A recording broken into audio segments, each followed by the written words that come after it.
rhubarb is in season, I absolutely love it. And every year I make rhubarb jam.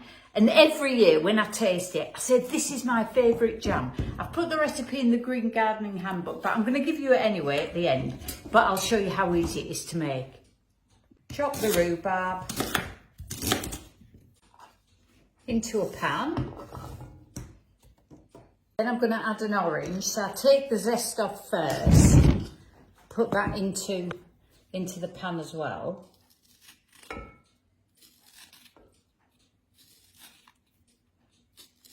Now I want the segments from this orange, but I don't want the membrane, you know, that covers them. So I'll show you how to segment an orange. So I'll take the top and the bottom off, like that.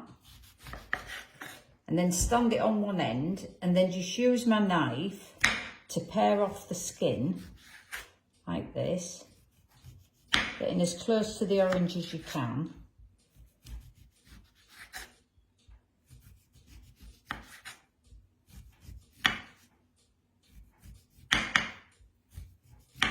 Make sure I've got all that pith off. Then over the pan, because I want any juice to drip onto that rhubarb, I'm just going to take the segments out of my orange. Can you see? And I'm leaving behind the membrane. So I've just got nice tender slices of orange going in there.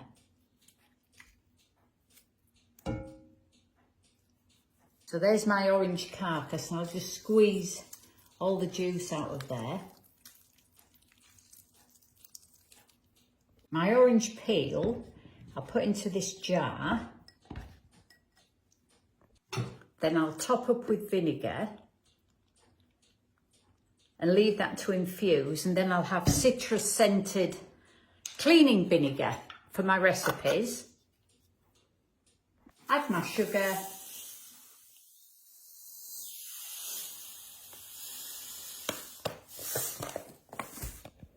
And just leave that overnight. See you later. I've washed my jars and then put them, they're still wet, and then put them in the oven just at 100 degrees to sterilise. So here's the pan the next day, and you can see that a lot of that sugar has dissolved. And then I realised I forgot to put the ginger in last night. Now, I haven't got stem ginger in syrup, but what I have got is crystallised stem ginger, so I'm going to use that. That'll be absolutely fine. If you haven't got that, ground ginger will be fine. I'd use maybe a tablespoon, 2 tablespoons if you really like it, but I'd underdo it rather than overdo it. Into the pan. So as the pan heats up, this sugar will dissolve. And then I can turn the heat up. My sugar's dissolved, there's no grittiness in the bottom of the pan.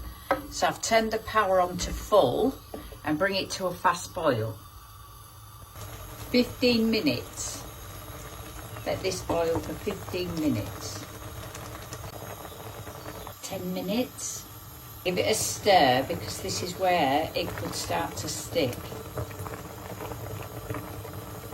So my 15 minutes is up, so I'll turn off the heat. Now rhubarb doesn't have a lot of pectin, so it needs a little boost to help it set. So I'm going to add 4 tablespoons. You can buy this from the supermarket. Pour that in. 2, 3, 4. Give it a stir.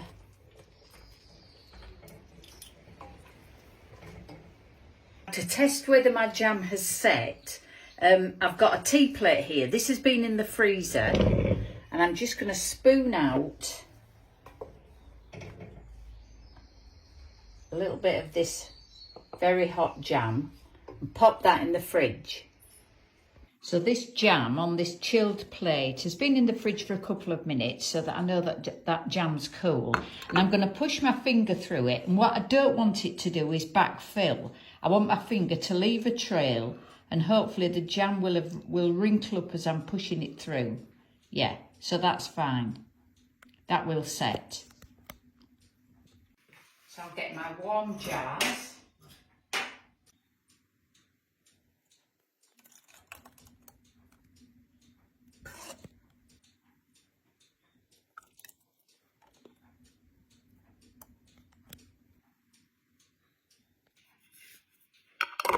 On with the lids.